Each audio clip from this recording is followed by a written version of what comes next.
স্বর্গীয় পিতা ঠাকুর আদেশ দিয়ে গেছেন মৎস্য দিয়ে দ্বাদশটি ব্রাহ্মণ ভোজের ব্যবস্থা করতে। এখন আমি কি করি?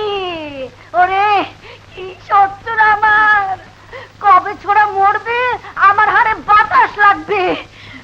বাসি মুখে এখনো জল দিইনি।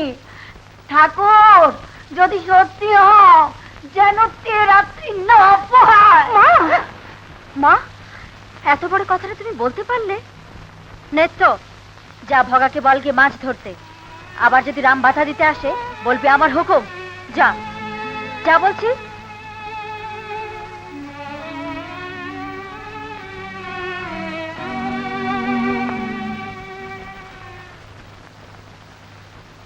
দিদিমা এনেছি গো।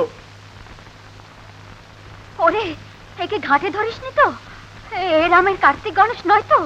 হ্যাঁ মা, কত বড় মাছ, কত শিগগির ধরে নিয়ে এলাম। এ ঘেটু রুই, বড় জব্বর রুই। উনি যে এটা কি ধরতে বলে দিয়েছিলেন গো। আচ্ছা দিদিমা, পাড়ার লোক সবাই জানে ছোট বাবুর কার্তিক গণেশের কথা। তুমি কি করে মাছ ধরতে বলে দিলে? পুকুরে কি আর মাছ ছিল না?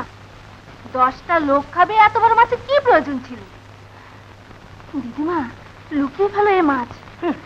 ছোট বাবু এসে দেখলে মহা সর্বনাশ হবে। জানি না বা কত শত একটা মাছ ধরেছে তো সবাই মিলে করছে কি দেখো না।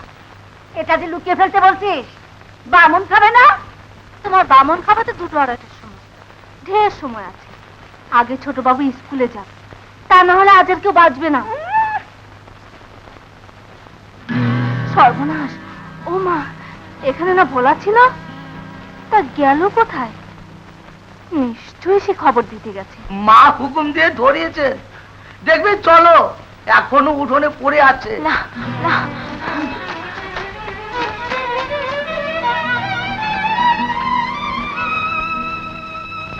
ওগো, এই তো আমার গণেশ। গণেশ, গণেশ, তোকে ছেড়ে আমি কিভাবে থাকবো? বৌদি, তুমি হুকুম দিয়ে গণেশকে ধরলে কেন? কেন? কি দোষ করেছিলাম আমি?